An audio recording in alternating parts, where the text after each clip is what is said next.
ನಾನು Ravi C Naikar.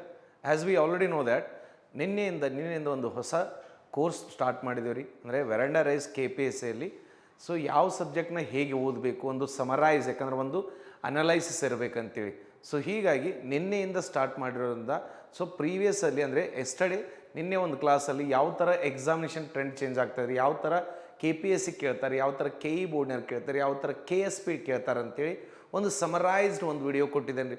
So ಇವತ್ತಿಂದ ಏನು ಮಾಡೋಣ ಅಂದ್ರೆ, ಇವತ್ತಿಂದ ಎನ್ವೈರ್ಮೆಂಟ್ ಒಂದು ಕೋರ್ಸ್ ಮುಗಿಸ್ಕೊಂಡು ದೆನ್ ಸೈನ್ಸ್ ಆ್ಯಂಡ್ ಟೆಕ್ ಒಂದು ಕೋರ್ಸ್ ಮುಗಿಸೋಣ. ಯಾಕಂದ್ರೆ ಇತ್ತೀಚಿನ ಎಕ್ಸಾಮ್ಸಲ್ಲಿ ಅತಿ ಹೆಚ್ಚು ಕೇಳಲಾದ ಪ್ರಶ್ನೆಗಳೆಂದರೆ ವಿಜ್ಞಾನ ಮತ್ತು ತಂತ್ರಜ್ಞಾನ ಮತ್ತು ಪರಿಸರ ವಿಜ್ಞಾನದಲ್ಲಿ ಕೇಳ್ತಾನೆ. ಯಾಕಂದ್ರೆ ವಿತೌಟ್ ಎನ್ವೈರ್ಮೆಂಟ್ ವಿ ಕೆನಾಟ್ ಸರ್ವೇ, ಅಂದರೆ ಪರಿಸರ ಇಲ್ಲದೆ ಯಾವುದೇ ಜೀವಿ ಬದುಕಲು ಸಾಧ್ಯವಿಲ್ಲ ಅಂತ ಹೇಳ್ತಾರೆ.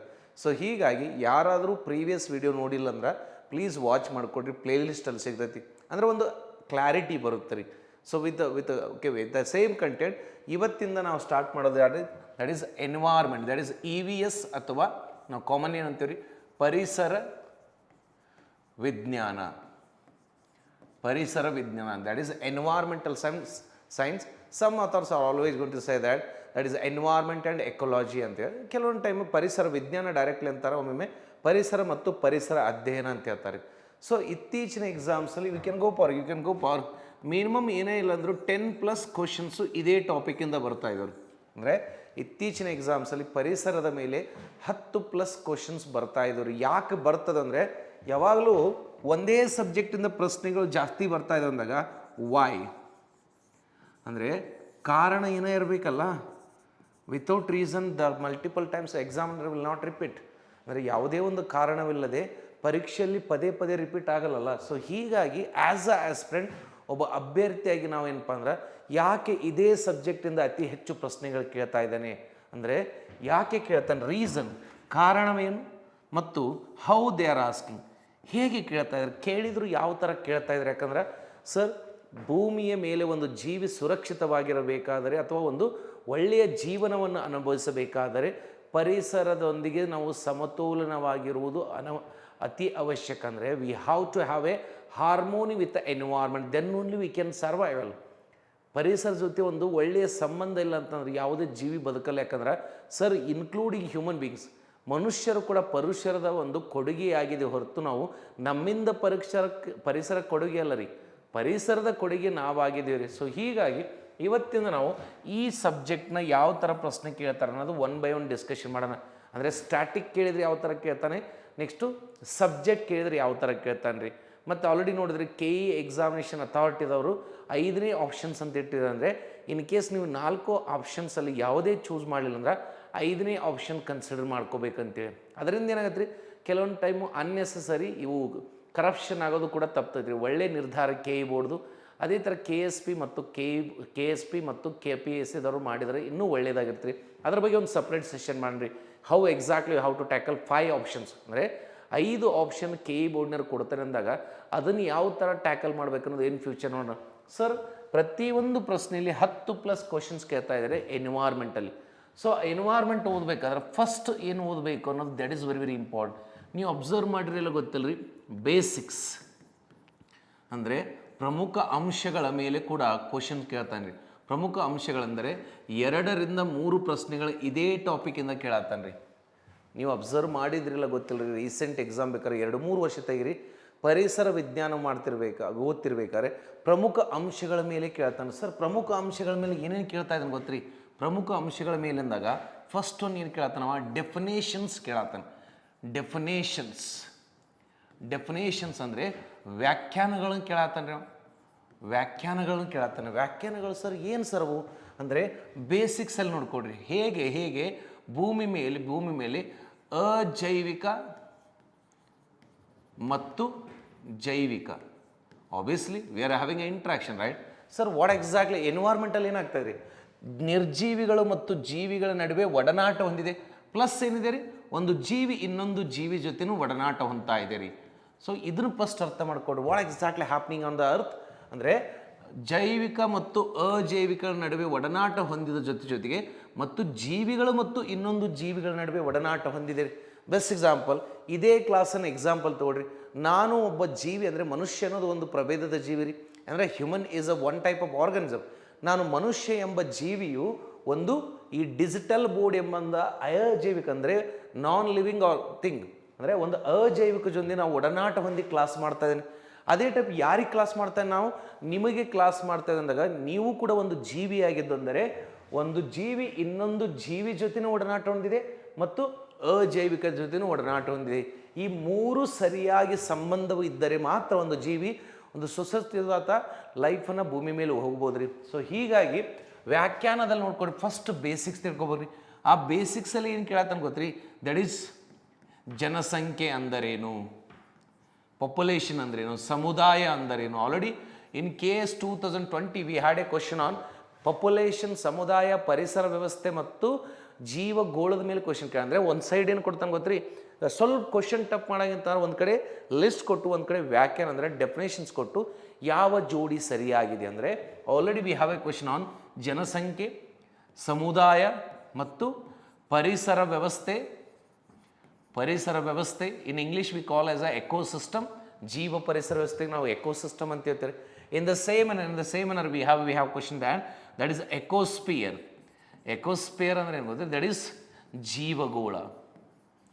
ಜೀವಗೋಳ ಅಂದರೆ ಫಸ್ಟ್ ನೀವು ಅರ್ಥ ಮಾಡ್ಕೊಡ್ರಿ, ಎನ್ವೈರ್ಮೆಂಟ್ ಸ್ಟಾರ್ಟ್ ಮಾಡಬೇಕಾದ್ರೆ ಡೆಫಿನೇಷನ್ಸ್ನ ಕರೆಕ್ಟಾಗಿ ಅರ್ಥ ಮಾಡ್ಕೊರಿ. ಯಾಕಂದರೆ ಪ್ರತಿಯೊಂದು ಜೀವಿಯು ಪಂಚತತ್ವಗಳಿಂದ ರಚನೆಯಾಗಿದೆ ಅಂದಾಗ ಅದೇ ಟೈಪ್ ಅಜೈವಿಕ ವಸ್ತುವು ಕೂಡ ಪ್ರೋಟಾನ್, ನ್ಯೂಟ್ರಾನ್, ಎಲೆಕ್ಟ್ರಾನ್ ಮತ್ತು ಪಾಸಿಟ್ರಾನ್ ಎಂಬ ಸೂಕ್ಷ್ಮ ಬಲಗಳಿಂದ ಆಗಿದೆ. ಅದೇ ಟೈಪ್ ನನ್ನ ದೇಹವು ಕೂಡ ಒಟ್ಟು 11 ಲವಣಗಳಿಂದ, means human body is also made by 11 main component. I am saying main component. ಅದರಲ್ಲಿ 6 ಪ್ರಮುಖವಾದ, ಅಂದರೆ ಸಬ್ಜೆಕ್ಟ್ ಸ್ಟಾರ್ಟ್ ಆದಾಗ ನಾವು ನಿಮಗೆ ಒಂದು ಕ್ಲಾರಿಟಿ ಕೊಡ್ತೀವಿ ಯಾವ್ಯಾವ ಲವಣಗಳನ್ನು ಜಾಸ್ತಿ ಇದು ಮಾಡ್ತೀವಿ ಅಂತೇಳಿ. ಇದೇ ಕಾನ್ಸೆಪ್ಟ್ ಇಟ್ಕೊಂಡು ನಾವು ಸೈನ್ಸ್ ಆ್ಯಂಡ್ ಟೆಕ್ಕಲ್ಲಿ ಹೋಗ್ತೀವಿ. ಮನುಷ್ಯ ಯಾವುದೇ ಒಂದು ಬಾಹ್ಯಾಕಾಶದಲ್ಲಿ ಸಂಶೋಧನೆ ಮಾಡಬೇಕಾದ್ರೆ ಫಸ್ಟ್ ಯಾವ ಎಲಿಮೆಂಟ್ ಸರ್ಚ್ ಮಾಡ್ತಾನೆ, means whenever human wants to research any celestial body or any unknown location or unknown object of a space, ಯಾವ ಲೊಕೇಶನ್ಗೆ ಹೋದಾಗ ಯಾವ ಎಲಿಮೆಂಟ್ ಫಸ್ಟ್ ಸರ್ಚ್ ಮಾಡ್ತಾನೆ ಅನ್ನೋದು ಬೇಕು. ಯಾಕಂದರೆ because human body is also composition of some basic elements. ಮನುಷ್ಯನ ದೇಹವು ಕೂಡ ಒಂದು ಲವಣಗಳಿಂದ ರಚನೆ ಆಗಿದೆ. ಅದಕ್ಕೆ ಎಕ್ಸಾಮ್ಸಲ್ಲಿ ಬೇಸಿಕ್ಸ್ ಮೇಲೆ ಭಾಳ ಕೇಳತ್ತಾನೆ ರೀ. ಆ್ಯಂಡ್ ನೆಕ್ಸ್ಟ್ ಏನು ಕೇಳತ್ತಾನೆ ಗೊತ್ತಿರಿ, ದೇ ಆರ್ ಆಸ್ಕಿಂಗ್ ಸಂಬಂಧಗಳ ಮೇಲೆ ಕೇಳತ್ತಾನೆ. ಅಂದರೆ ದಟ್ ಈಸ್ ರಿಲೇಷನ್ಶಿಪ್ ಮೇಲೆ ಕೇಳತ್ತಾನೆ ರೀ. ಬೇಕಾದ್ರೆ ನೀವು ಕಮರ್ಷಿಯಲ್ ಟ್ಯಾಕ್ಸ್ ಇನ್ಸ್ಪೆಕ್ಟರ್ ಬೇಕಾದ್ರೆ ಪೇಪರ್ ತೆಗೆದು ನೋಡ್ಕೊಡ್ರಿ. ಈ ಕೆಳಗಿನ ಯಾವ ಬ್ಯಾಕ್ಟೀರಿಯು ಬೇರುಗಳಂದರೆ ಸಸ್ಯಗಳ ಬೇರುಗಳ ಲೆಗುಮ್ಗಳಿಗೆ ಸಂಬಂಧವನ್ನು ಹೊಂದಿರುವುದಿಲ್ಲ ಅಂತ ಕೇಳಿದೆ. ಅಂದರೆ which of the following type of micro organism is not having the symbiotic relation with legumes of a root ಅಂತ ಕೇಳ್ಯಾನ. ಅಂದ್ರೆ ಸ್ವಲ್ಪ ಬೇಸಿಕ್ಸ್ ಕೇಳತ್ತಾನೆ ರೀ. ಅಂದರೆ ಸಂಬಂಧಗಳು, ಅದು ಅಮೆನ್ಸಾಲಿಸಮ್ ಇದವು, ಕಮೆನ್ಸಾಲಿಸಮು, ಮ್ಯೂಚುವಲಿಸಮ್. ಯೂಶಲಿ ನಾವು ಓದ್ಬೇಕಾದ್ರೆ ಈ ಚಿಹ್ನೆಗಳನ್ನ ಬಳಸಿರ್ತೀವಿ, ಪ್ಲಸ್ಸು, ಮೈನಸ್ಸು ಮತ್ತು 0 ಅಂದರೆ ಅನ್ಎಫೆಕ್ಟೆಡ್ ಅಂತ ಇರ್ತಾರೆ. ಸೊ ಎಲ್ಲ ಟಾಪಿಕ್ಸು ಬೇಸಿಕ್ಸಲ್ಲೇ ಕವರ್ ಆಗ್ತವೆ. ಯಾಕಂದ್ರೆ they are asking questions on basic also. ಸಂಬಂಧಗಳ ಮೇಲೆ ಕೇಳ್ತಾನೆ. ಸರ್ ನೆಕ್ಸ್ಟ್ ಡೆಫಿನೇಷನ್ ಆದಮೇಲೆ ಮತ್ತೆ ಯಾವ ಏರಿಯಾದ ಮೇಲೆ ಫೋಕಸ್ ಮಾಡ್ತಾನೆ ನಾವು? ಸರ್ ಕೆಲವೊಂದಿಷ್ಟು ಪ್ರಮುಖ ಅಂಶಗಳು. ಸರ್ ಯಾವ ಸರ್ ಅವು ಪ್ರಮುಖ ಅಂಶಗಳು? ಪ್ರಮುಖ ಅಂಶಗಳೆಂದರೆ ವ್ಯತ್ಯಾಸಗಳ ಮೇಲೆ ಕೇಳತ್ತಾನೆ. They are asking question on differences ಮೇಲೆ ಕೇಳತ್ತಾನೆ. ಡಿಫ್ರೆನ್ಸಸ್ ಅಂದ್ರೆ ಏನು sir? Sir bio magnification and accumulation ಅಂದರೆ ಜೈವಿಕ ವರ್ಧನೆ ಮತ್ತು ಜೈವಿಕ ಶೇಖರಣೆ. ಯಾಕಂದ್ರೆ ನಾವು ಈಗ ಅಂತೀವ್ರಿ, ಸೊ ಮಿನಿ ಮಾಟ ರೋಗ ಅಂತಿರ್ತೀವಿ, ಮಿನಿ ಮಾಟ ಸಮಾವೇಶ ಅಂತಂದರೆ ನೀರಿನಲ್ಲಿ ಏನಾದರೂ ಪಾದರಸದ ಪ್ರಮಾಣ ಹೆಚ್ಚಾದ್ರಿಂದ, if any water content more mercury content, it is going to cause some diseases. ಯಾಕಂದರೆ ಅತಿ ಹೆಚ್ಚು ರೋಗಗಳು ನೀರಿನಿಂದ ಹರಡುತ್ತವ್ರಿ. ಅಂದರೆ ಅತಿ ಹೆಚ್ಚು ರೋಗಗಳು ವಾಟರ್ ಬೋರ್ನ್ ಡಿಸೀಸ್ ಇರ್ತವ್ರಿ. ಸೊ ಹೀಗಾಗಿ ವ್ಯತ್ಯಾಸಗಳೇನು ಕೇಳ್ತಾನ? ಜೈವಿಕ ವರ್ಧನೆ ಮತ್ತು ಜೈವಿಕ ಶೇಖರಣೆ. ಸೊ ಅರ್ಲಿಯರ್ ಹೆಂಗೆ ಗೊತ್ತ್ರಿ, ಬಯೋ ಮ್ಯಾಗ್ನಿಫಿಕೇಶನ್ ಅಂದರೆ ಏನು ಅಂತ ಕೇಳ್ತಿದ್ದಾರೆ. But nowadays they are giving the situation. ಬೇಕಾದ್ರೆ ನೀವು ಅಬ್ಸರ್ವ್ ಮಾಡಿರಿ ಅನ್ಕೋರಿ, ಇತ್ತೀಚೆಗೆ ಪ್ರಶ್ನೆಯನ್ನು ಒಂದು ಸ್ಟೋರಿ ಫಾರ್ಮಲ್ಲಿ ಕೊಡ್ತಾ ಇದ್ದಾನೆ. So initially how exactly questions for frame, they use to have direct question ಕೊಟ್ಟು ನಮಗೆ 4 ಆಪ್ಷನ್ಸ್ ಇರ್ತಿದ್ರು, ಇದು ಅಂದರೇನು. ಬಟ್ ನವಡೇಸ್ ಏನು ಮಾಡ್ತಾರೆ, ಒಂದು ಪರಿಸರದಲ್ಲಿ ಈ ಥರದ ಒಂದು ಕಲುಷಿತವು ಹೆಚ್ಚಾಗಿ ಹೋಗ್ತಾ ಇದೆ, ಒಂದು ಜೀವಿಯಿಂದ ಇನ್ನೊಂದು ಜೀವಿಗೆ ಹೆಚ್ಚಾಗುತ್ತಿದೆ, ಈ ಥರದ ಪ್ರಕರಣವನ್ನು ನಾವು ಏನೆಂದು ಕರೆಯುತ್ತೇವೆ ಅಂದರೆ, so they are asking by giving stories. ಅಂದರೆ ಒಂದು ಸ್ಟೋರಿ ನೆರೇಟ್ ಮಾಡಿಕೊಂಡು ಇದಕ್ಕೆ ಏನೆಂದು ಕರೆಯುತ್ತಾರೆ ಅಂತೇಳಿ ನಮ್ಮನ್ನು ಕೇಳ್ತಾನೆ. ಅಂದರೆ you should be aware about what exactly the definition means or difference mean. ಅಂದರೆ ಇದರ ಮಧ್ಯೆ ಇರುವ ವ್ಯತ್ಯಾಸವೇನು ಅಂತ ಕೇಳ್ಬೇಕ್ರಿ, ಅಂದ್ರೆ ಪ್ರಮುಖವಾಗಿ ತಿಳ್ಕೊಬೇಕ್ರಿ. ನೆಕ್ಸ್ಟ್ ಸುದ್ದಿ ಇಲ್ಲಿರೋದೇನ್ರಿ, that is food fortification. Food fortification ಅಂದರೆ ಸರ್ ಜನಸಂಖ್ಯೆ ಏರ್ತಾ ಇದೆ, ಆದರೆ ಮಣ್ಣಿನ ಫಲವತ್ತತೆ ಕಡಿಮೆ ಆಗ್ತಾ ಇದೆ ಅಂದಾಗ ಈ ಜನಕ್ಕೆ ಒಂದು ಗುಣಮಟ್ಟ ಆಹಾರ ಕೊಡಬೇಕಂದ್ರೆ ನಾವು ಏನೋ ಒಂದು ಆಹಾರದಲ್ಲಿ ಲವಣಗಳನ್ನು ಮಿಕ್ಸ್ ಮಾಡಬೇಕು ಅಥವಾ ವಿಟಮಿನ್ಗಳು ಮಿಕ್ಸ್ ಮಾಡಬೇಕು. ಅದಕ್ಕೆ ನಾವೇನು ಫೋರ್ಟಿಫೈಡ್ ರೈಸ್ ಅಂತ ಹೇಳ್ತೀವಿ ಸರ್. ಫೋರ್ಟಿಫಿಕೇಶನ್ ಅಂದ್ರೆ ಏನು ಗೊತ್ತೀರಿ, ಒಂದು ಆಹಾರದಲ್ಲಿರುವ ಗುಣಮಟ್ಟತೆಯನ್ನು ಹೆಚ್ಚಿಸುವುದಕ್ಕೆ ಏನಂತೀವಿ ನಾವು ಫೋರ್ಟಿಫಿಕೇಶನ್ ಅಂತ ಹೇಳ್ತೀವಿ. ಅಂದರೆ ನಾರ್ಮಲ್ ಆಗಿರೋ ಒಂದು ಆಹಾರದಲ್ಲಿ ಏನಾದರೂ ಸರ್ಕಾರ ಒಂದಿಷ್ಟು ವಿಟಮಿನ್ಸ್ನ ಹಾಕಿ ಜನರ ಆರೋಗ್ಯಕ್ಕೆ ಸಪೋರ್ಟ್ ಮಾಡ್ಬೇಕಂದ್ರೆ ಏನು ಮಾಡ್ತಾರೆ, ಅದ್ರ ಮೇಲೆ ಒಂದು ಕೋಟಿಂಗ್ ಹಾಕ್ತಾರೆ, ಅದಕ್ಕೆ ಏನಂತಾರೆ food fortification. Best example Bharat ಅಕ್ಕಿ ಅಂತ ಬಂದಿತ್ತು re recently. You might have seen the term called as Bharat rice. ಆ ಭಾರತ್ ಅಕ್ಕಿಗೆ ಏನಿತ್ತು ಮೇಲೆ ಈ ಥರ ಸಿಂಬಾಲ್ ಇತ್ತು, ನೆನಪಿದೆ ಅನ್ಕೊಂತ. ಆಲ್ಮೋಸ್ಟ್ ಆಲ್ ಪ್ಯಾಕೇಜ್ ಕವರಲ್ಲಿ ಈ ಥರ ಸಿಂಬಾಲ್ ಇರ್ತದೆ ಪ್ಲಸ್ ಎಫ್ ಅಂತಂದರೆ ಈ ಆಹಾರ ಧಾನ್ಯವನ್ನು ನಾವು ಬಲವರ್ಧನೆ ಮಾಡಿದ್ದೀವಿ, ಅಂದರೆ we have added something to increase its quality ಅಂತ ಹೇಳ್ತಾರೆ. ಅದೇ ಟೈಪ್ ಕೆಲವೊಂದು ಟೈಮ್ನಾಗ ಏನು ಮಾಡ್ತಾನೆ ರೀ, that is food fortification and food adulteration ಅಂತ ಹೇಳ್ತಾನೆ. ಅಡಲ್ಟ್ರೇಷನ್ ಅಂದರೆ ಏನು ಗೊತ್ತೀರಿ, ಅಡಲ್ಟ್ರೇಷನ್ ಅಂದರೆ ಸಿಂಪಲ್ ಕಾನ್ಸೆಪ್ಟ್ ರೀ, ದಟ್ ಈಸ್ ಕಲಬೆರಕೆ. ನಾವೇನು ಮಾಡ್ತೀವಿ ಗೊತ್ತೀರಿ, ಹಾಲಿನಲ್ಲಿ ನೀರು ಮಿಕ್ಸ್ ಮಾಡ್ತೀವಿ ಬೈ ಸೈಂಗ್ ದಟ್ ಈ ಹಾಲಿನಲ್ಲಿರುವ ಇಷ್ಟು ಕೊಬ್ಬಿನ ಅಂಶ ಸಣ್ಣ ಮಕ್ಕಳಿಗೆ ಯೋಗ್ಯ ಅಂದರೆ ಸೂಕ್ತವಲ್ಲ, because there is a more fat content in a milk, that's why we are going to add some water. ಅಂದರೆ ಸ್ವಲ್ಪ ನೀರನ್ನು ಹಾಕ್ತೀವಿ. ಅದು ನೀರು ಎದಕ್ಕೆ ಹಾಕ್ತಾ ಇದ್ವಿ, ಅದರ ಗುಣಮಟ್ಟತೆಯನ್ನು ಕಡಿಮೆ ಮಾಡ್ತಾ ಇದ್ವಿ.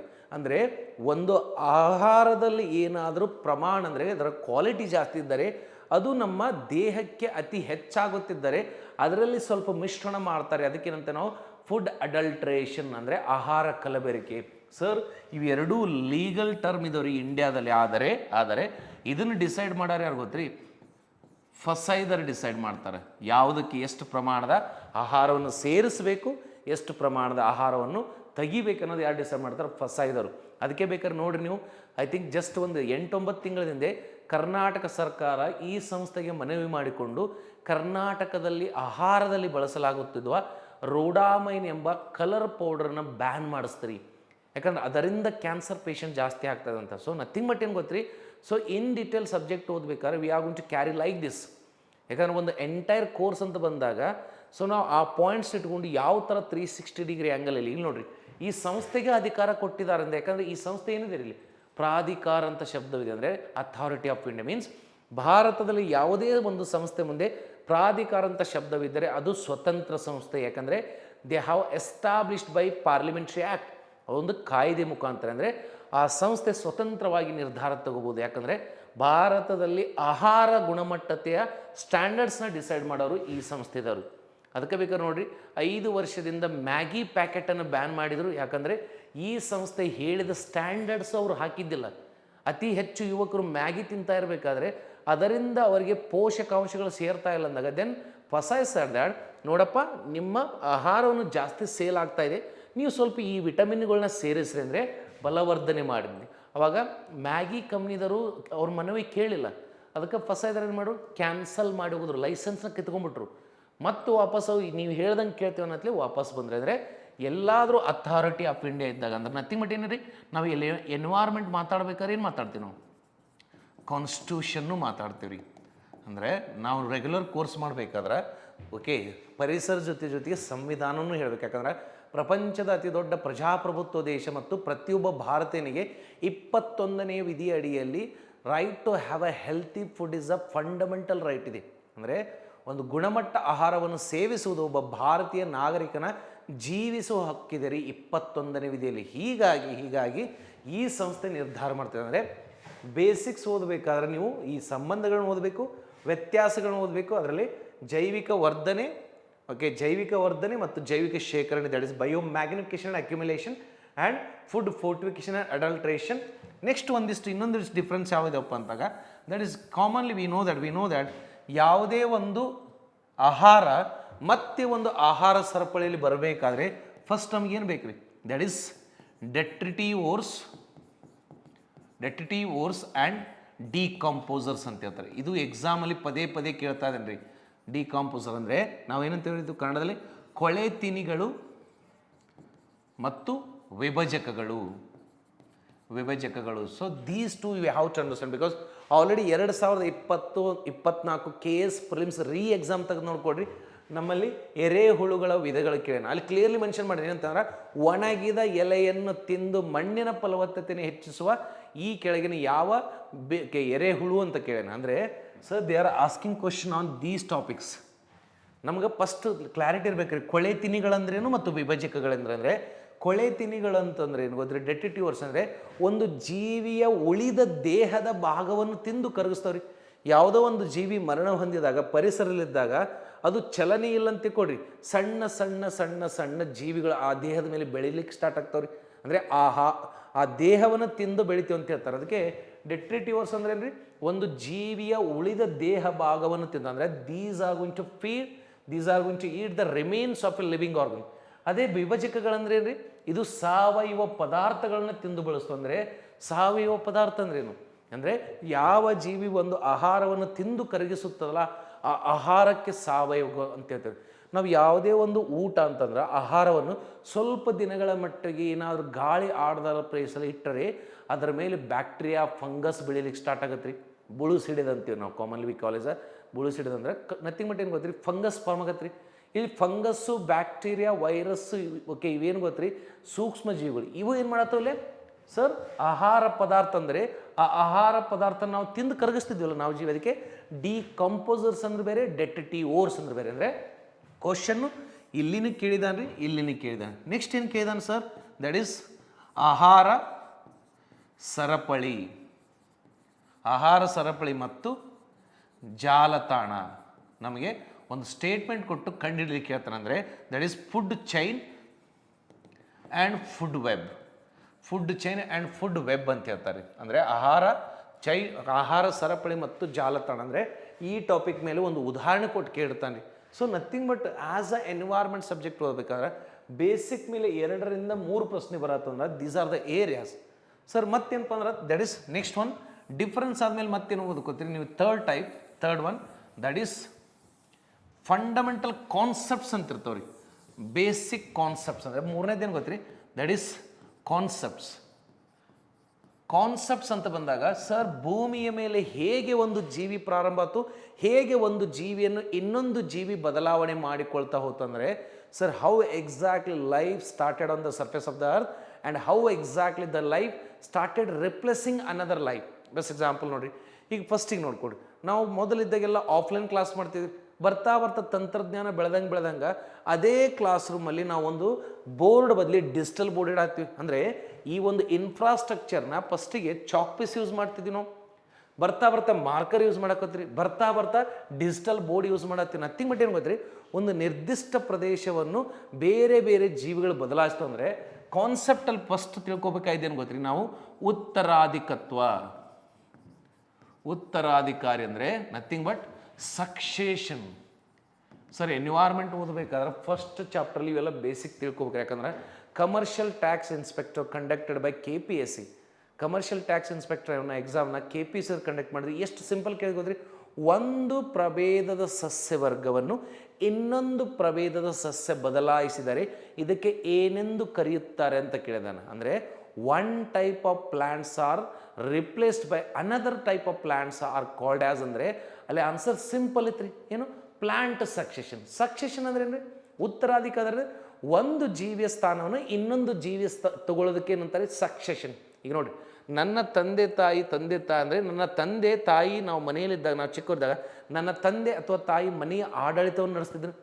ನಾನು ಒಂದು ವಯಸ್ಸು ಬಂದ ಮೇಲೆ ನಾನು ನಮ್ಮ ಮನೆಯ ಆಡಳಿತವನ್ನು ತೆಗೆದುಕೊಂಡಿದ್ದರೆ ನನ್ನ ತಂದೆ ಅಥವಾ ತಾಯಿಯ ಅಧಿಕಾರವು ನನಗೆ ವರ್ಗಾವಣೆ ಆಯಿತು. ಅಂದರೆ ಡಿಸಿಷನ್ ಮೇಕಿಂಗ್ ಬಂದು ಅದೇ ಥರ ಒಂದು ಕಾಡಿನ ಪ್ರದೇಶದಲ್ಲಿ ಏನಾದರೂ ಕಾಡ್ಗಿಚ್ಚೋದರೆ ಇಡೀ ಅರಣ್ಯ ಸುಟ್ಟು ಹೋಗುತ್ತೆ ರೀ. ಆದರೆ ಕೆಲವೇ ವರ್ಷಗಳಲ್ಲಿ ಅಲ್ಲೊಂದು ಇನ್ನೊಂದು ಥರದ ಜೀವಿ ಅಂದರೆ ಸಸ್ಯ ಬೆಳೀಲಿಕ್ಕೆ ಸ್ಟಾರ್ಟ್ ಆಗತ್ತೆ ರೀ. ಸೊ ಹೀಗಾಗಿ ಉತ್ತರಾಧಿಕಾರಿ ಅಥವಾ ಸಕ್ಸೇಷನ್ ಅಂತ ಹೇಳ್ತೀವಿ. Succession best example. Okay, best example. ಈಗ ನೀವೇ ನೋಡಿರಿ, ಧಾರವಾಡದಲ್ಲಿ ಎಷ್ಟು ಇನ್ಸ್ಟಿಟ್ಯೂಟ್ ನೋಡಿರ್ತಿಲ್ಲ, ಒಂದು ಬಿಲ್ಡಿಂಗಲ್ಲಿ ಒಂದು ಸಂಸ್ಥೆ ಇದ್ದಾಗ ಅದನ್ನು ಇನ್ನೊಂದು ಸಂಸ್ಥೆ ರಿಪ್ಲೇಸ್ ಮಾಡ್ತದ್ರಿ. ಅದಕ್ಕೆ ಸಕ್ಸೇಷನ್ ಅಂತ ಹೇಳ್ತಾರೆ. ಅಂದರೆ ಉತ್ತರಾಧಿಕಾರಿ. ಇದರಲ್ಲಿ ಕಮರ್ಷಿಯಲ್ ಟ್ಯಾಕ್ಸ್ ಇನ್ಸ್ಪೆಕ್ಟ್ರಲ್ಲಿ ಇದು ಕ್ವಶನ್ ಕೇಳಿದಾರೆ. ಅಂದರೆ ಈ ಪಾಯಿಂಟ್ ಮೇಲೆ ಅದೆಲ್ಲ ಒಂದು ಸ್ಟೆಪ್ಸ್ ಅದಾವೆ ರೀ. ಪ್ರೈಮರಿ ಅಂದ್ರೇನು, ಸೆಕೆಂಡರಿ ಅಂದ್ರೇನು, ಅಂದರೆ ಪ್ರಾಥಮಿಕ, ಉತ್ತರಾಧಿಕಾರಿ, ದ್ವಿತೀಯ ಉತ್ತರಾಧಿಕಾರಿ, ಅಟೋಜೆನಿಕ್ ಮತ್ತು ಅಲೋಜೆನಿಕ್ ಅಂದರೆ ಸ್ವಯಂ ಬದಲಾವಣೆ ಆಗುತ್ತೋ ಅಥವಾ ಬೇರೆ ಕಡೆ. ಬೆಸ್ಟ್ ಎಕ್ಸಾಂಪಲ್ 2020 KPSCಯಲ್ಲಿ ಕೇಳಿದ್ರೆ ಏನಾಗುತ್ತೆ ರೀ, ಈ ಕೆಳಗಿನ ಯಾವ ಥರದ ಕಾಡುಗಳು ತಮ್ಮಲ್ಲೇ ತಾವು ಬದಲಾವಣೆಯನ್ನು ತಂದು ಕೊಡುತ್ತವೆ. ಈಗ ನೋಡಿರಿ, ನಾವು ಬೇಸಿಗೆ ಕಾಲದಲ್ಲಿ ನೋಡ್ತೀವಿ ಕೆಲವೊಂದಿಷ್ಟು ಸಸ್ಯಗಳು ಈ ಕ್ಲೈಮೇಟ್ಗೆ ಹೊಂದ್ಕೋಬೇಕಾದ್ರೆ ನೀರಿನ ಅಂಶ ಕಡಿಮೆ ಇರ್ತೀರಿ, ಅದಕ್ಕೆ ತನ್ನ ಎಲೆಯನ್ನು ತಾನೇ ಉದುರಿಸುತ್ತದೆ. ಅಂದರೆ ಅಟೋಜೆನಿಕ್, ತನ್ನಲ್ಲೇ ತಾನು ಬದಲಾವಣೆ ತಗೊತದೆ.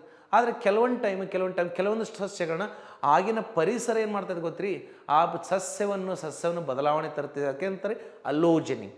ನಾನೇ ಬದಲಾವಣೆ ತೊಗೊಂಡ್ರೆ ಅಟೋಜೆನಿಕ್, ಇನ್ನೊಂದರಿಂದ ಬದಲಾವಣೆ ಬಂದರೆ ಅದಕ್ಕೆ ಅಲೋಜೆನಿಕ್ ಅಂತ ಹೇಳ್ತಾರೆ. ಸೊ ಇವು ಕೂಡ ಇದೇ ಕಾನ್ಸೆಪ್ಟಲ್ಲಿ ಬರ್ತವ್ರೆ. ಸರ್ ನೆಕ್ಸ್ಟ್ ಒನ್ ಏನು ಕೇಳ್ತಾನೆ ಗೊತ್ತ್ರಿ, that is pyramids. This is very very important.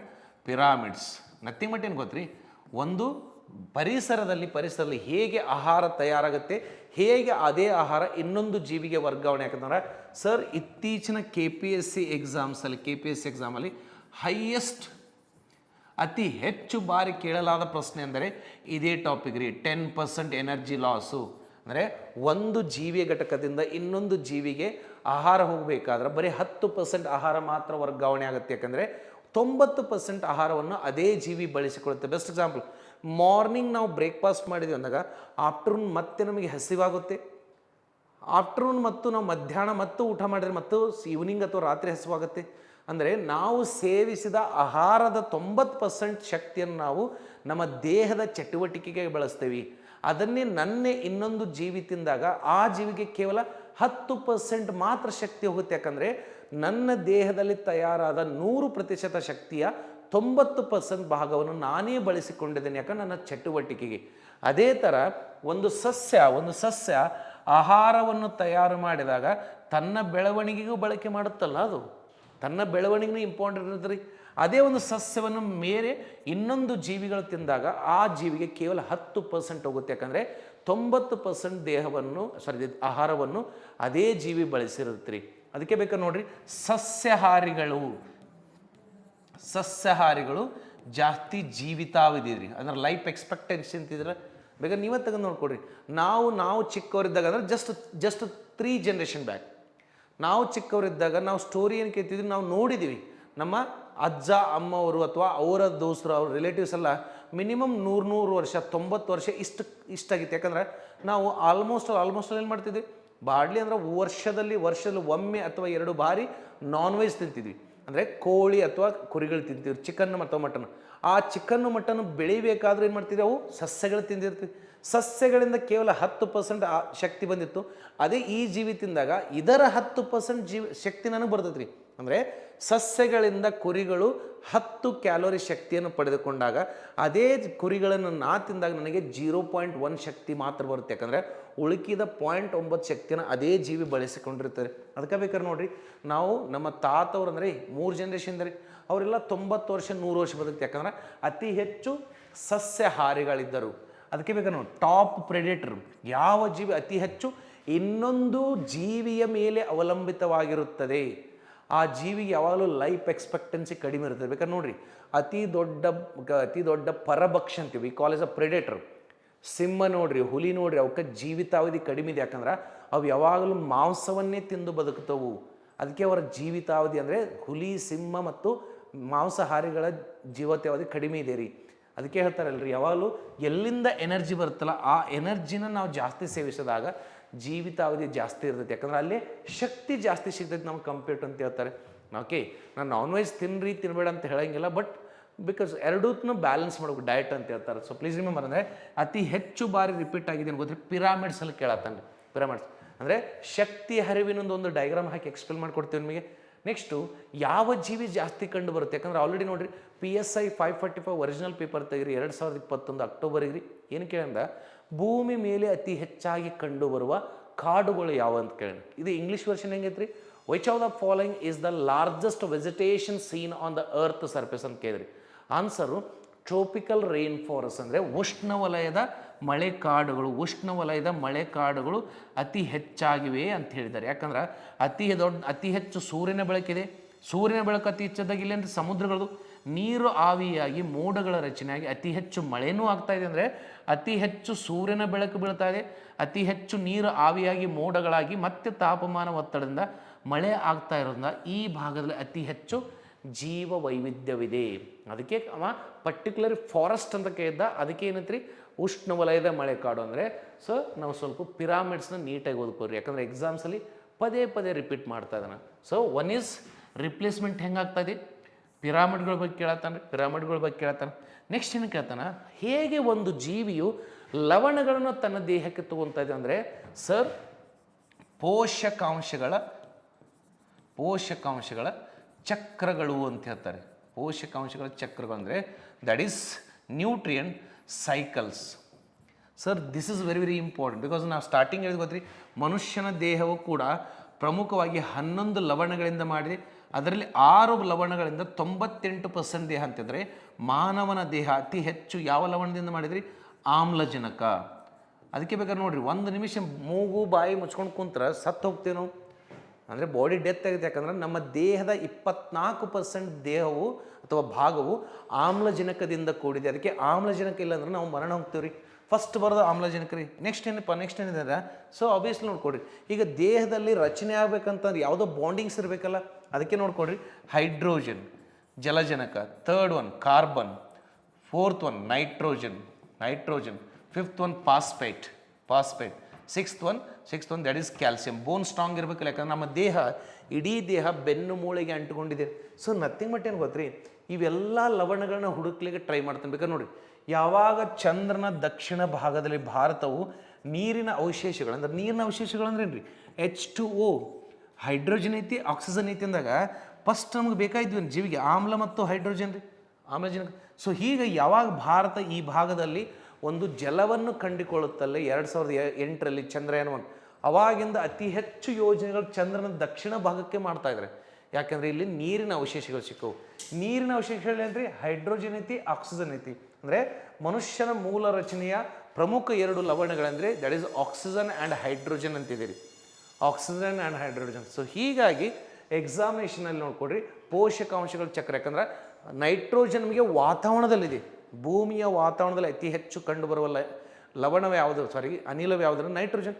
But ಅದು ನನ್ನ ದೇಹಕ್ಕೆ ಬೇಕಾಯ್ತು. ಹೆಂಗೆ ಬರುತ್ತೆ, ನಾವು ಸಸ್ಯಗಳ ಸಹಾಯದಿಂದ, ದ್ಯುತಿ ಸಂಶ್ಲೇಷಣೆಯಿಂದ ಆಹಾರ ಉತ್ಪಾದನೆ ಆಗತ್ತಲ್ಲ ಅದರಿಂದ. ಆದರೆ ವಾತಾವರಣದಲ್ಲಿರುವ ನೈಟ್ರೋಜನ್ ಎಂಬುದನ್ನು ಮಣ್ಣಲ್ಲಿ ಮಿಕ್ಸ್ ಮಾಡ್ಬೇಕಂದ್ರೆ ಸರ್ ನಾವು ಯೂರಿಯಾ ರಸಗೊಬ್ಬರ ತಗೊಂತಿದ್ವಿ ಆರ್ಟಿಫಿಷಿಯಲಿ, ಕೃತಕವಾಗಿ. ಬಟ್ ಮೊದಲಿಂದ ಪರಿಸರದಲ್ಲಿ ಗೊತ್ತ್ರಿ, ಕೆಲವೊಂದಿಷ್ಟು ಬ್ಯಾಕ್ಟೀರಿಯಾಗಳು ಮಣ್ಣಲ್ಲಿ ಅಡಗಿಕೊಂಡಿರ್ತು, ಅವು ಹೆಲ್ಪ್ ಮಾಡ್ತವೆ ಅಂತ ಹೇಳ್ತಾರೆ. ಅದಕ್ಕೆ ನೀವು ಕಮರ್ಷಿಯಲ್ ಟ್ಯಾಕ್ಸ್ ಇನ್ಸ್ಪೆಕ್ಟರ್ ತಗರಿ, ಈ ಪಾಯಿಂಟ್ ಮೇಲೆ ಒಂದು ಕ್ವಶನ್ ಏನು ಕೇಳಂಗೆ ಗೊತ್ತ್ರಿ, ಈ ಕೆಳಗಿನ ಯಾವ ಬ್ಯಾಕ್ಟೀರಿಯಾ ಅಂತೇಳಿ ಅಂದರೆ, ಒಂದು ಬ್ಯಾಕ್ಟೀರಿಯಾ ನೋಡ್ಕೊಡ್ರಿ, ರೈಸೋಬಿಯಮ್ ಅಂತಲೇ ಇರ್ತೈತೆ ರೀ. ಅದು ಸಸ್ಯಗಳ ಬೇರುಗಳಿಗೆ ಅಂಟ್ಕೊಂಡಿರ್ತೈತೆ ರೀ. ನೋಡೋಣ, ಫುಲ್ ಕೋರ್ಸ್ ಮಾಡ್ಬೇಕಾದ್ರೆ ಹೇಳ್ತೀನಿ ರೀ, ಏನದು ಲೆಗುಮ್ಸ್ ಅಂದ್ರೇನು, ಯಾವ ಥರ ಅಂತೇಳಿ. ಕೆಲವೊಂದಿಷ್ಟು ಬ್ಯಾಕ್ಟೀರಿಯಾ ಅಜಿಟೋಬ್ಯಾಕ್ಟರ್ ಅಂತಿರ್ತದೆ, ಅದು ಏನು ಮಾಡ್ತೀರಿ, ಮಣ್ಣಲ್ಲೇ ಇರ್ತದೆ ರೀ. ಮಣ್ಣಲ್ಲಿ ಇದ್ಕೊಂಡು ನೈಟ್ರೋಜನ್ನು ಮತ್ತು ಈ ಅಮೋನಿಯಾನ ಅಮೋನಿಯಾನ ಬ್ರೇಕ್ ಮಾಡಿಕೊಂಡು ಸಸ್ಯಗಳಿಗೆ ನೈಟ್ರೋಜನ್ ಒದಗಿಸ್ತದೆ. ಅಂದರೆ ಏನಾದ್ರಿ, ಕಾನ್ಸೆಪ್ಟ್ ವೈಸಲ್ಲಿ ನಾವು ಸಕ್ಸೆಷನ್ ಓದಬೇಕು, ಪಿರಾಮಿಡ್ಸ್ಗಳನ್ನ ಓದಬೇಕು, ನೆಕ್ಸ್ಟ್ ಪೋಷಕಾಂಶ ಚಕ್ರಗಳು. ಇದು 3ನೇ ಕಾನ್ಸೆಪ್ಟ್ ಸರ್. ನೆಕ್ಸ್ಟ್ ಯಾಕಂದ್ರೆ ಬೇಸಿಕ್ಸ್ ಮೇಲೆ 2ರಿಂದ 3 ಕ್ವಶನ್ಸ್ ಕೇಳ್ತಾನೆ. So they are asking questions, basics ಮೇಲಿಂದ ಕ್ವಶನ್ಸ್ ಕೇಳ್ತಾ ಇದ್ದಾನೆ. ಸರ್ ನೆಕ್ಸ್ಟ್ ಏನು ಮಾಡಬೇಕು, ನೆಕ್ಸ್ಟ್ ಏನಪ್ಪ ಅಂದಾಗ ಸೆಗ್ರಿಗೇಷನ್ ಅಂದರೆ ವರ್ಗೀಕರಣ. ಸರ್ ವರ್ಗೀಕರಣ ಅಂದಮೇಲೆ ಸರ್ ಇದ್ರ ಮೇಲೆ ಒಂದು ಕ್ವಶನ್ಸ್ ಕೇಳ್ತಾನೆ. ವರ್ಗೀಕರಣ ಏನು ಗೊತ್ತ್ರಿ, ದಟ್ ಈಸ್ ಜೀವ ಪರಿಸರ ವ್ಯವಸ್ಥೆಗಳ ವಿಧಗಳು.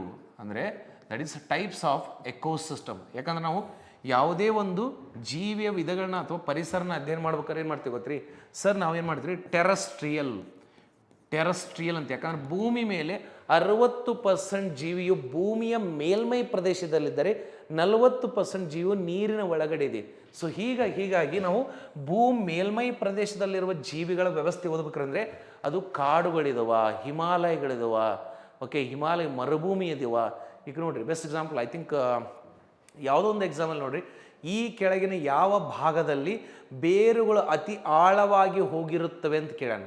ಯಾವ ಪ್ರದೇಶದಲ್ಲಿ ನೀರಿನ ಪ್ರಮಾಣ ಕಡಿಮೆ ಇರುತ್ತಲ್ಲ ಆ ಪ್ರದೇಶದಲ್ಲಿ ಒಂದು ಸಸ್ಯ ತನ್ನ ಬೇರನ್ನು ಅತಿ ಆಳವಾಗಿ ಕಳಿಸುತ್ತೆ. ಯಾಕಂದ್ರೆ ನೀರು ಹುಡುಕ್ಬೇಕಲ್ಲ. ಯಾಕಂದ್ರೆ ಸರ್ ಪ್ರತಿಯೊಂದು ಜೀವಿ ಮಾಡ್ತಾ ಇರೋದು ನಾವು ಚಾರ್ಲ್ಸ್ ಡಾರ್ವಿನ್ ಒಂದು ಮಾತು ಹೇಳ್ತಾನೆ ರೀ, theory of evolution, survival of fittest ಅಂತ ಹೇಳ್ತಾನೆ. ಅಂದರೆ ಯಾವ ಜೀವಿ ಬದಲಾಗುತ್ತಿರೋ ಪರಿಸರಕ್ಕೆ ಹೊಂದಿಕೊಳ್ಳುತ್ತಲ್ಲ ಅದೇ ಜೀವಿ ಈ ಭೂಮಿ ಮೇಲೆ ಬದುಕ್ತೈತೆ ಅಂತ ಹೇಳ್ತಾರೆ. ಹಾಗೆ ಒಂದು ಮರುಭೂಮಿಯಲ್ಲಿ ಬೆಳೆಯುವ ಸಸ್ಯವು ನೀರಿನ ಅಂಶ ಎಲ್ಲಿ ಸಿಗುತ್ತಲ್ಲ ಅಲ್ಲಿ ತನ್ನ ದೇಹವನ್ನು ಎಕ್ಸ್ಟೆಂಡ್ ಮಾಡುತ್ತೆ. ಅದಕ್ಕೆ ಆನ್ಸರ್ ಮರುಭೂಮಿ ಅಂತಿತ್ತು. ಅಂದರೆ ಇಲ್ಲಿ ಭೂಮಿ ಮೇಲ್ಮೈ ಪ್ರದೇಶದ ಜೀವ ವ್ಯವಸ್ಥೆನ ಓದ್ಬೇಕ್ರಿ.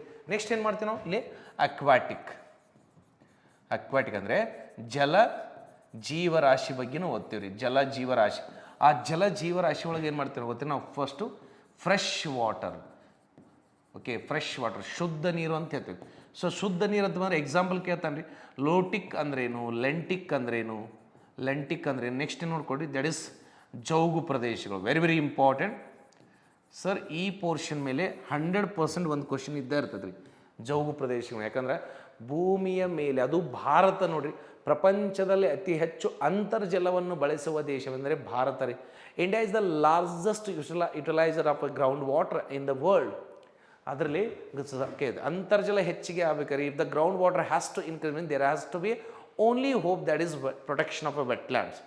ಸೊ ಜೌಗು ಪ್ರದೇಶಗಳ ಸಂರಕ್ಷಣೆ ಇಲ್ಲ ಅಂತ ನಾವು ಅಂತರ್ಜಲವನ್ನು ಸೇವ್ ಮಾಡಲಿಕ್ಕಾಗಲ್ಲ. ಸೊ ಹೀಗಾಗಿ ಹೈಯೆಸ್ಟ್ ಬಾರಿ ಕೇಳಲಾದ ಪ್ರಶ್ನೆಗಳಂದರೆ we have a ಜೌಗು Pradesh, wetland. That's why ಈ ಟಾಪಿಕ್ನ ನಾವು ನೀಟಾಗಿ ಕವರ್ ಮಾಡಿಕೊಡ್ತೀವಿ separate. Just I am giving just over. Okay, ಅಂದರೆ ಪರಿಸರ ವಿಜ್ಞಾನ ಹೇಗೆ ಓದ್ಬೇಕು ಅನ್ನೋದು ಒಂದು ಓವರ್ ಇವ್ರಿ. ಅದೇ ನೋಡ್ರಿ, ಅಕ್ವಾಟಿಕಲ್ಲಿ ಫ್ರೆಶ್ ವಾಟರ್ ಆದಮೇಲೆ we are going to take next portions. Fresh water ಆದಮೇಲೆ that is marine. Marine nothing but salt water. ಯಾಕಂದ್ರೆ ಸಾಲ್ಟ್ ವಾಟರ್ ಅಂದರೆ ಸಮುದ್ರದಲ್ಲಿ ಕೂಡ 40% ಜೀವಿ ಸಮುದ್ರದಲ್ಲಿ ಇದೆಯಲ್ಲ, ಮತ್ತು 1/3 ಭೂಮಿಯಲ್ಲಿ ಪ್ರದೇಶ ಇರುವ ಜೀವಿಗಳು ಸಮುದ್ರದಲ್ಲಿ ದೊರೆಯುವ ಆಹಾರದ ಮೇಲೆ ಅವಲಂಬಿತವಾಗಿವೆ. ಬೆಸ್ಟ್ ಎಕ್ಸಾಂಪಲ್ ನೀವೇ ಕೇಳಿರ್ಬೋದು ಸರ್, ಹೋದ ವರ್ಷ ಪ್ರಪಂಚದಲ್ಲಿ ಮೊಟ್ಟ ಮೊದಲ ಬಾರಿಗೆ ಜಾಗತಿಕ ಸಮುದ್ರ ಆಹಾರದ ಸಮ್ಮೇಳನ ನಡೀತದೆ. ಅಂದರೆ so best example last year ಅಂದರೆ ಸರ್ ಭೂಮಿ ಮೇಲೆ ಎಷ್ಟು ಜೀವಿ ಇದೆಯಲ್ಲ ಮನುಷ್ಯರು ಹಿಡ್ಕೊಂಡು, ಇದರಲ್ಲಿ 1 ಮನುಷ್ಯರು ಸಮುದ್ರದಲ್ಲಿ ದೊರೆಯುವ ಆಹಾರದ ಮೇಲೆ ಅವಲಂಬಿತವಾಗಿದ್ದೇವೆ ರೀ. ಅಂದರೆ ಅಕ್ವಾಟಿಕ್ ಎನಿಮಲ್ಸ್ ಮೇಲೆ ರೀ. ಸೊ ಅದರ ಪ್ರಾಮುಖ್ಯತೆಯನ್ನು ಹೆಚ್ಚಿಸಬೇಕು ಮತ್ತು ಯಾವ ಥರ ಸಮುದ್ರದ ರಕ್ಷಣೆ ಕೂಡ ಇಂಪಾರ್ಟೆಂಟ್ ಇದೆ ಅಂತ ಒಂದು ಅವೇರ್ನೆಸ್ ಕ್ರಿಯೇಟ್ ಮಾಡೋಕ್ಕೆ ಏನು ಮಾಡಿ ಗೊತ್ತ್ರಿ, ಹೋದ ವರ್ಷ the world's first ever global sea food summit ಅಂತ ಮಾಡಿದ್ರಿ. Global sea food summit. Can you comment? Food summit ಅಂದರೆ ನೋಡಿ, ಪ್ರಪಂಚದ ಮೊಟ್ಟ ಮೊದಲ ಜಾಗತಿಕ ಸಮುದ್ರ ಆಹಾರದ ಸಮ್ಮೇಳನವನ್ನು ಇಲ್ಲಿ ನೋಡಿ, ಫಸ್ಟ್ ಎವರ್. ಹಾಗಾದರೆ ಕ್ಯಾನ್ ಯು ಕಮೆಂಟ್ ಎಲ್ಲಿ ನಡೆದಿತ್ತು? ಓಕೆ, ಅಂದರೆ ಪ್ರಪಂಚದ ಮೊಟ್ಟ ಮೊದಲ ಸಮುದ್ರ ಆಹಾರದ ಸಮ್ಮೇಳನವು ಯಾವ ದೇಶದಲ್ಲಿ ಜರುಗಿತ್ತು ಅಂದರೆ which country have hosted first ever global sea food summit. ಯಾಕಂದರೆ 1/3 ಮನುಷ್ಯರು ಸಮುದ್ರದಲ್ಲಿ ದೊರೆಯುವ ಆಹಾರದ ಮೇಲೆ ಅವಲಂಬಿತವಾಗಿದ್ದಾರೆ. Can you comment? I hope comment ಮಾಡ್ತೀರಿ ಅನ್ಕೊಂತಾನೆ. ಕಮೆಂಟ್ ಮಾಡಿರಿ. ಆನ್ಸರ್ ಬಿಲ್ ಅಂದರೆ definitely I am going to reply. That is ಅಂದರೆ ವೆಸ್ಟರ್ನ್ ಕಡೆ ಪಶ್ಚಿಮ ದೇಶಗಳಂತೇಳಿ ಒಂದು ಹಿಂಟ್ ಕೊಡ್ತೇನೆ. ಪಶ್ಚಿಮ ದೇಶಗಳು ಯಾಕಂದ್ರೆ ಇನ್ನೂ ಪೂರ್ವ ದೇಶಗಳಲ್ಲಿ ಸ್ವಲ್ಪ ಕೃಷಿ ಜಾಗ ಉಳಿದಿದೆ. ಇನ್ನೂ ಪೂರ್ವ ದೇಶಗಳಲ್ಲಿ ಸ್ವಲ್ಪ ಕೃಷಿ ಜಾಗ ಇರೋದ್ರಿಂದಾಗ ನಾವು ಇನ್ನೂ ಅಷ್ಟು ತೀರಾ ಅವಲಂಬಿತ ಇಲ್ಲ ಅಂತ ಅದನ್ನು ಹೇಳೋಕ್ಕಲ್ಲ. ಯಾಕಂದ್ರೆ ಈಗ ನೀವು ತೆಗೆದು ನೋಡ್ಕೊಡಿ, ಪ್ರಪಂಚದಲ್ಲಿ ಅತಿ ಹೆಚ್ಚು ಮೀನನ್ನು ಉತ್ಪಾದಿಸುವ ದೇಶ ಫಸ್ಟ್ ಬರೋದು ಚೀನಾ, ಸೆಕೆಂಡ್ ಬರೋದು ಭಾರತ ರೀ. ಅದೇ ಒಳನಾಡು ಅಂದರೆ ಇನ್ಲ್ಯಾಂಡ್ ಅಂತ ಬಂದರೆ ಇಂಡಿಯಾ ಟಾಪ್ ಬರ್ತದೆ ರೀ. ಅತಿ ಹೆಚ್ಚು ಸೇವಿಸುವ ಜನ ಇಲ್ಲದಾರೆ ಈ ಕಡೆ ಇದ್ದಾರೆ ಪಶ್ಚಿಮ ದೇಶ. ಅಂದರೆ ಭಾರತವು ಕೂಡ ವಿದೇಶಿ ಅಂದರೆ ಪಶ್ಚಿಮ ದೇಶ ಅತಿ ಹೆಚ್ಚು ದಟ್ ಈಸ್ ಸಮುದ್ರದ ಆಹಾರ ಪದಾರ್ಥಗಳನ್ನ ರಫ್ತು ಮಾಡ್ತೈತೆ ರೀ. ಸೊ ಹೀಗಾಗಿ ಅದ್ರ ಪ್ರಮೋಟ್ ಮಾಡಲಿಕ್ಕೆ ಅಂತೇಳಿ ಒಂದು ಸಮಿಟ್ ಮಾಡಿದ್ರಿ. ಎಲ್ಲಿ ಆಗಿತ್ತು ಅನ್ನೋ ಕಮೆಂಟ್ ಮಾಡಿಕೊಡ್ರಿ. ಸೊ ನಥಿಂಗ್ ಬಟ್ ಏನು ಗೊತ್ತ್ರಿ, ಮರೈನ್ ಅಂತ ಬಂದಾಗ ನಾವೇನು ಮಾತಾಡ್ತೇವೆ ಗೊತ್ತ್ರಿ, that is mangroves. Very very important sir. Mangroves ಅಂದರೆ ಸರ್ 2004 ಡಿಸೆಂಬರ್ ತಿಂಗಳಲ್ಲಿ ಸುನಾಮಿ ಬಂದೋಗಿತ್ರಿ. ಯಾಕಂದರೆ ನೀವೇ ಕೌಂಟ್ ಮಾಡಿರಿ, 2024 ಡಿಸೆಂಬರ್ಗೆ ಅಂದರೆ ಸುನಾಮಿ ಎಂಬ ಘಟನೆಯಾಗಿ 20 ವರ್ಷ ಅಂದರೆ 2 ದಶಕಗಳು ಕಳೆದು ಹೋದವು. 2 ದಶಕಗಳಾದವು. ಯಾಕಂದರೆ 2 ದಶಕಗಳಾದ್ರೆ ಸುನಾಮಿ ಬಂದಾಗ, ಬೇಕಾದ್ರೆ ಸುನಾಮಿ ಬಂದಾಗ ನೋಡ್ಕೊಡಿ, ಇಲ್ಲಿ we have a Andaman Nicobar. One second, tsunami ಬಂದಾಗ okay sir here we have a Andaman Nicobar. ಇಲ್ಲಿ ಸೆಂಟಲೀಸ್ ಅಂದ ಒಂದು ಬುಡಕಟ್ಟು ಜನದ ಒಂದು ದ್ವೀಪ ಇದೆ. ಇಂಥ ದೊಡ್ಡ ಸುನಾಮಿ ಅಲೆಗಳು ಬಂದು ಇದೆಲ್ಲ ಪೂರ್ತಿ ಮುಳುಗಿ ಹೋದರೂ ಕೂಡ ಈ ಸೆಂಟಲೀಸ್ ಬುಡಕಟ್ಟು ಜನಾಂಗ ಜೀವಿತವಾಗಿದ್ದಾರೆ. ಯಾಕಂದರೆ ಅವರ ದೀಪವನ್ನು ಮ್ಯಾಂಗ್ರೋ ಅರಣ್ಯಗಳು ಕಾಪಾಡಿದ್ವು ಅಂತೇಳಿ. ನಮ್ಮಲ್ಲಿ ನೋಡ್ಕೊಳ್ರಿ ಮ್ಯಾಂಗ್ರೋ ಅರಣ್ಯ ಇಲ್ಲಿ ಬಾಳಿದವ್ರಿ ಇಲ್ಲಿ ಸುಂದರ್ಬನಲ್ಲಿ. ಯಾವಾಗ ಸುನಾಮಿ ಎಂಬ ಒಂದು ನೈಸರ್ಗಿಕ ವಿಕೋಪದಲ್ಲಿ ಕೂಡ ಸೆಂಟಲೀಸ್ ಬುಡಕಟ್ಟು ಜನಾಂಗ ಜೀವಿತವಾಗಿದ್ದಾರೆ ಎಂದರೆ ಅಲ್ಲಿ ಪರಿಸರ ಸಂರಕ್ಷಣೆ ಮಾಡಿದೆ. ಸೊ ಹೀಗಾಗಿ 2004ರಿಂದ ಮ್ಯಾಂಗ್ರೋ ಅರಣ್ಯದ ಬಗ್ಗೆ ಸ್ವಲ್ಪ ಗಮನ ಹರಿಸ್ಲಿಕ್ಕೆ ಬಂದರೆ ಯಾವ್ಯಾವ ದೇಶದ ಕರಾವಳಿ ಪ್ರದೇಶ ಜಾಸ್ತಿ ಇದೆಯಲ್ಲ ಅವರು ಮ್ಯಾಂಗ್ರೋ ಅರಣ್ಯದ ಸಂರಕ್ಷಣೆಗೆ ಜಾಸ್ತಿ ಫೋಕಸ್ ಮಾಡ್ತಾರೆ. ನೀವೇ ನೋಡಿರಲ್ಲ ಹವಾಮಾನ ಕುರಿತಾದ 26ನೇ ಮೀಟಿಂಗ್ ಇದರಲ್ಲಿ ನಡೀತೀವಿ. 27ನೇ ಮೀಟಿಂಗ್ ನೋಡ್ರಿ, ದಟ್ ಈಸ್ ಈಜಿಪ್ಟಲ್ಲಿ ನಡೆದಾಗ ಏನು ಮಾಡಿದ್ರಿ, ಮ್ಯಾಂಗ್ರೋ ಅಲೈನ್ಸ್ ಫಾರ್ ಕ್ಲೈಮೇಟ್ ಅಂದರೆ ಮ್ಯಾಂಗ್ರೋ ಅರಣ್ಯಗಳ ಸಂರಕ್ಷಣೆಗಾಗಿ ಒಂದು ಹೊಸ ಗುಂಪನ್ನು ಮಾಡಿದ್ದಾರೆ. ಯಾಕೆ ಬದಲಾಗುತ್ತಿರೋ ಹವಾಮಾನ ತಕ್ಕಂಗೆ ಜಾಸ್ತಿ ಚಂಡಮಾರುತಗಳು ಬರ್ತಾ ಇರೋದ್ರಿಂದ ಹೇಗಾದರೂ ಮಾಡಿ ನಮ್ಮ ಕರಾವಳಿ ಪ್ರದೇಶ ಸಂರಕ್ಷಣೆ ಮಾಡ್ಬೇಕಂದ್ರೆ ಇಲ್ಲಿ ಮ್ಯಾಂಗ್ರೋ ಅರಣ್ಯಗಳನ್ನ ಬೆಳೆಸುವುದು ಉತ್ತಮ ಅಂತೇಳಿ ಒಂದು ವರದಿ ಹೇಳ್ತದ್ರಿ. ಸೊ ಹೀಗಾಗಿ ಮ್ಯಾಂಗ್ರೋ ಅರಣ್ಯದ ಮೇಲೆ ನೀವು ಎಕ್ಸಾಮ್ ಕೇಳ್ಬೋದು ರೀ. ನೆಕ್ಸ್ಟ್ ಏನು ಕೇಳ್ತಾನವ, coral reefs. One second, I will take new page. Coral reefs that is that is ಹವಳದ ದ್ವೀಪಗಳು ಅಥವಾ ಕಾಮನ್ಲಿ ವಿ ಕಾಲ್ಸ್ ಬಂಡೆಗಳು ಅಂತೇವೆ. ರೀಫ್ ಅಂದ್ರೆ ಏನ್ರಿ, ಬಂಡೆಗಳು, ಹವಳದ ಬಂಡೆಗಳು. ಯಾಕಂದ್ರೆ ನೀರಿನ ಒಳಗಡೆಯೂ ಕೂಡ 40% ಜೀವಿ ಇದೆ ಅಂದಾಗ ಆ ನೀರಿನ ಒಳಗಡೆ ಕೂಡ ಮತ್ತು ಆಹಾರ ಮತ್ತು ಆಮ್ಲಜನಕ ಉತ್ಪಾದನೆ ಆಗಬೇಕಲ್ಲ. ಸೊ ಹೀಗಾಗಿ ನೋಡ್ಕೊಡ್ರಿ, ನಾವು ಜಲ ಜೀವರಾಶಿಯನ್ನು ನಾವೇನು ಮಾಡ್ತೀವಿ ಅಂದರೆ ಒಂದು ಶುದ್ಧ ನೀರಿನ ಜಲ ಜೀವರಾಶಿ ಮತ್ತು ಮರೈನ್ ಸಮುದ್ರ ಜಲರಾಶಿ. ಸೊ ಹೀಗಾಗಿ ಫಸ್ಟ್ ಚಾಪ್ಟರ್ ಒಳಗೆ ಎನ್ವೈರ್ಮೆಂಟಲ್ಲಿ ಟಾಪಿಕ್ಸ್ ಜಾಸ್ತಿ ಇಲ್ಲ, ಬಟ್ ಭಾರಿ ಇಂಟ್ರೆಸ್ಟಿಂಗ್ ಅದಾವ್ರಿ. ಯಾಕಂದರೆ ಎಕ್ಸಾಮ್ಸಲ್ಲಿ 2 to 3 ಕ್ವಶನ್ ಈ ಏರಿಯಾದಿಂದ ಅಂದ್ರೆ ಫಸ್ಟ್ ಚಾಪ್ಟರಿಂದ ಕೇಳ್ತಾನೆ ಅಂದಾಗ ಇದಕ್ಕೊಂದು 2-3 ತಾಸು ಎಕ್ಸ್ಟ್ರಾ ಟೈಮ್ ಸ್ಪೆಂಡ್ ಮಾಡಿದ್ರೆ it's not A waste of time, because short questions ಇದಾವ್ರಿ. ಸೊ ಹೀಗಾಗಿ ಎನ್ವೈರ್ಮೆಂಟಲ್ಲಿ ನಾವು ಫಸ್ಟ್ ಕವರ್ ಮಾಡೋದೇ ಏನು ಗೊತ್ತ್ರಿ, ಬೇಸಿಕ್ಸ್ ಕವರ್ ಮಾಡಿಕೊಡ್ತೀವಿ. ಫಸ್ಟ್ ಕವರ್ ಮಾಡಿದೆ basics and our class will be bilingual. ನೀವು ಅಬ್ಸರ್ವ್ ಮಾಡಿರಿ, ಕೆಲವೊಂದಿಷ್ಟು ಶಬ್ದಗಳನ್ನು ನಾವು ಟ್ರಾನ್ಸ್ಲೇಟ್ ಮಾಡ್ತಾ ಇಲ್ಲ. ಅಂದರೆ ಇಂಗ್ಲೀಷ್ ಶಬ್ದ ನಾವು ಕನ್ನಡದಲ್ಲಿ ಬರೆದು ಬಿಡ್ತಾ ಇದ್ದಾನೆ. ನಾವು ಕರ್ನಾಟಕದಲ್ಲಿ ಏನಾದರೂ ನಮಗೆ ಜಾಬ್ ಬೇಕಾದರೆ ಕರ್ನಾಟಕದ 2 ಆಡಳಿತ ಭಾಷೆಗಳನ್ನು ಕಲ್ಕೊಳ್ಳೋದು ಭಾಳ ಉತ್ತಮ ರೀ. ಅಂದರೆ Karnataka have a 2 official language. ಕರ್ನಾಟಕದಲ್ಲಿ ನಾವು ಸರಿಯಾಗಿ 2 ಭಾಷೆಗಳನ್ನ ಕಲ್ಕೊಳ್ಳೋದು ಭಾಳ ಅವಶ್ಯಕ. ಯಾಕಂದ್ರೆ ಎಕ್ಸಾಮ್ ಕ್ಲಿಯರ್ ಆಗಿಲ್ಲ ಅಂತ ನಾವು ರೀಸನ್ ಎಷ್ಟೇ ಹೇಳಿದ್ರು ಯಾರು ಕೇಳಲ್ರಿ. ಸೊ ಹೀಗಾಗಿ ಎಕ್ಸಾಮ್ಗೆ ಏನೇನು ರಿಕ್ವೈರ್ಮೆಂಟ್ ಇದ್ದಿಲ್ಲ ಅದನ್ನು ನಾವು ರೆಡಿ ಮಾಡ್ಕೊಳ್ಳೋದು ಬೆಟರ್ ರೀ. ಸೊ ಹೀಗಾಗಿ ಸೊ ನೆಕ್ಸ್ಟ್ ಸೆಕೆಂಡ್ ಚಾಪ್ಟರ್ ಬಂದಾಗ ಏನು ಗೊತ್ತ್ರಿ, ದಟ್ ಈಸ್ ಜೀವ ವೈವಿಧ್ಯ ಮತ್ತು ಅದರ ಸಂರಕ್ಷಣೆ. Very important. ಅದರ ಸಂರಕ್ಷಣೆ ಅಂದರೆ ಬಯೋಡೈವರ್ಸಿಟಿ ಆ್ಯಂಡ್ ಇಟ್ಸ್ ಪ್ರೊಟೆಕ್ಷನ್. ಈ ಚಾಪ್ಟರ್ ನಿಮ್ಮ ಎಕ್ಸಾಮಿನೇಷನ್ ಪರ್ಸ್ಪೆಕ್ಟಿವ್ ಭಾಳ ಇಂಪಾರ್ಟೆಂಟ್. ಯಾಕಂದ್ರೆ ಇಲ್ಲಿ ಜಾಸ್ತಿ ನಿಮ್ಗೇನು ಗೊತ್ತ್ರಿ, ಫಸ್ಟ್ ಚಾಪ್ಟರ್ದ ಅಪ್ಲಿಕೇಶನ್ಸ್ ಕಂಡುಬರ್ತವೆ. 2020 KS 2020 ತೆಗಿರಿ. ಒಂದು ಪ್ರದೇಶದಲ್ಲಿ ಒಂದೇ ಥರದ ಅಂದರೆ ಸಮಾಂತರ ಜೀವಿಗಳು ಕಂಡು ಬಂದರೆ ಅದನ್ನು ಅಧ್ಯಯನ ಮಾಡಲು ಈ ಕೆಳಗಿನ ಯಾವ ಸೂಚ್ಯಂಕವನ್ನು ಬಳಸಲಾಗುತ್ತದೆ ಅಂತ ಕೇಳೋಣ. ಅಂದರೆ ಸರ್, ಈಗ ಯಾವುದೋ ಒಂದು ಪ್ರದೇಶದಲ್ಲಿ ಜೀವಿಗಳು ಬೇರೆ ಇದ್ದಾಗ ಸರ್ ಜೀವ ವೈವಿಧ್ಯ ಅಂದರೆ what do mean by biodiversity? Sir, ವೈವಿಧ್ಯ ಅಂದರೆ ಹಲವು ಬಗೆಯ. ಯಾವ ಥರ ಹಲವು ಬಗೆಯ? ಜೀವಿಗಳ ಹಲವು ಬಗೆಯ. ಅಂದರೆ ನೋಡಿರಿ, ಡೈವರ್ಸಿಟಿ ಅಂದರೆ ಏನು ಗೊತ್ತ್ರಿ? ಡೈವರ್ಸಿಟಿ ಅಂದಾಗ ದ ಡಿಫ್ರೆನ್ಸ್. ಇಲ್ಲಿ ಯಾವುದರ ಡಿಫ್ರೆನ್ಸ್ ಬಗ್ಗೆ ಮಾತಾಡತ್ತಾರ? ದೇ ಆರ್ ಡಿಸ್ಕಸಿಂಗ್ ಅಬೌಟ್ ಜೀವಿಗಳ ನಡುವಿನ ವ್ಯತ್ಯಾಸ. ಡೈವರ್ಸಿಟಿ ಅಂದರೆ ಏನು ಗೊತ್ತ್ರಿ? ದಟ್ ಈಸ್ ಹಲವು ಅಂತ ಅರ್ಥ. ಇಲ್ಲಿ ಯಾವ ಹಲವು ಬಗ್ಗೆ ಮಾತಾಡ್ತಾನೆ? ಜೀವಿ ಹಲವು ಅಂತೇಳಿ. ಸೊ ಹೀಗಾಗಿ ಒಂದು ಪ್ರದೇಶದಲ್ಲಿ ಕಂಡುಬರುವ ಹಲವು ಜೀವಿಗಳನ್ನ ಗುರುತಿಸುವುದು ಮತ್ತು ಅವುಗಳ ಸಂರಕ್ಷಣೆಗೆ ಅಂತ ಹೇಳ್ತಾರೆ. Best example many times we had a question on difference, that is habitat versus niche ಅಂತ ಪ್ರತಿ ಸಲ ಕೇಳ್ತಾನೆ. ಈ ಥರ ಕೇಳ್ತಾನೆ. ಇಲ್ಲತ್ತಂದರೆ ಎಕೋಟೋನ್ ಅಂತ ಕೇಳ್ತಾನೆ. ಎಕೋಟೋನ್ ಅಂದರೆ ಏನು ಅಂತೇಳಿ ಇವೆಲ್ಲ ನೋಡ್ಕೊಡ್ರಿ. ಹ್ಯಾಬಿಟೇಟ್ ಅಂದರೆ ಆವಾಸ ಸ್ಥಾನ, ನಿಶ್ ಅಂದರೆ ಪರಿಸರಗಳು. ಬೆಸ್ಟ್ ಎಕ್ಸಾಂಪಲ್, ಈ ಕಾಂಪಿಟೇಟಿವ್ ಫೀಲ್ಡ್ ಅನ್ನೋದೇನು ಗೊತ್ತ್ರಿ? ಇದೊಂದು ಪರಿಸರ. ನೀವು ಬ್ಯಾಂಕಿಂಗ್ ಗೊತ್ತಿರೋ ಬ್ಯಾಂಕಿಂಗು, KPSC ಗೊತ್ತಿರೋ KPSC, RRB ಗೊತ್ತಿರೋ RRB, ಪೊಲೀಸ್ ಡಿಪಾರ್ಟ್ಮೆಂಟ್ ಹೋದರೆ ಪೊಲೀಸ್. ಇದೊಂದು ಪರಿಸರ, ಇದೊಂದು ಹ್ಯಾಬಿಟೇಟು. ಅಂದರೆ ಧಾರವಾಡ ಅನ್ನೋದು ಒಂದು ಪರಿಸರ ಅಭ್ಯರ್ಥಿಗಳಿಗೆ, ಅದಕ್ಕೆ ನಾವು ಹ್ಯಾಬಿಟೇಟ್ ಅಂತೀವಿ. ಅದೇ ಧಾರವಾಡದಲ್ಲಿ ಯಾವ ವಿದ್ಯಾರ್ಥಿ ಸ್ಟಡಿ ಮಾಡ್ತಾನೆ, ಕಷ್ಟಪಡ್ತಾನಲ್ಲಿ ಆ ವಿದ್ಯಾರ್ಥಿ ಸೆಲೆಕ್ಷನ್ ಆಗ್ತಾನೆ ಅಂದಾಗ ಅದಕ್ಕಿಂತ ನಾವು ಪರಿಸರದ ಗೂಡು ಅಂದರೆ ಒಂದು ಪ್ರದೇಶದಲ್ಲಿ ಏನಾದರೂ ಒಂದು ಜೀವಿ ಬದುಕಬೇಕಾದ್ರೆ ಆ ಪರಿಸರ ತಕ್ಕಂಗೆ ತನ್ನಲ್ಲಿ ಏನು ಕೆಲಸ ಮಾಡ್ತದಲ್ಲ, ಬದಲಾವಣೆ ತಂದ್ಕೊಳ್ತೈತಲ್ಲ, ಅದಕ್ಕೆ ಎಕಲಾಜಿಕಲ್ ನಿಶ್ ಅಂತ ಹೇಳ್ತಾರೆ. ಅಂದರೆ ಒಂದು ಪರಿಸರಕ್ಕೆ ಅನುಗುಣವಾಗಿ ಒಂದು ಜೀವಿಯು ಏನು ಕೆಲಸ ಮಾಡುತ್ತಲ್ರಿ ಅದಕ್ಕೇನಂತಾರೆ ಎಕಲಾಜಿಕಲ್ ನಿಶ್. ಯಾಕಂದ್ರೆ ಬದುಕಬೇಕಲ್ಲ. ಒಂದು ನೋಡ್ರಿ, ಒಂದು ಪಕ್ಷಿ ತಾನು ಇದ್ದ ಪ್ರದೇಶದಲ್ಲಿ ಏನಾದರೂ ಜಾಸ್ತಿ ಅಪಾಯಗಳು ಅದಾವಂದ್ರೆ ಮಾಡ್ತೀರಿ, ಆ ಮರದ ತುದಿಯಲ್ಲಿ ಗೂಡು ಕಟ್ಟಿರ್ತೈತ್ರಿ, ಬದುಕಬೇಕಲ್ಲ.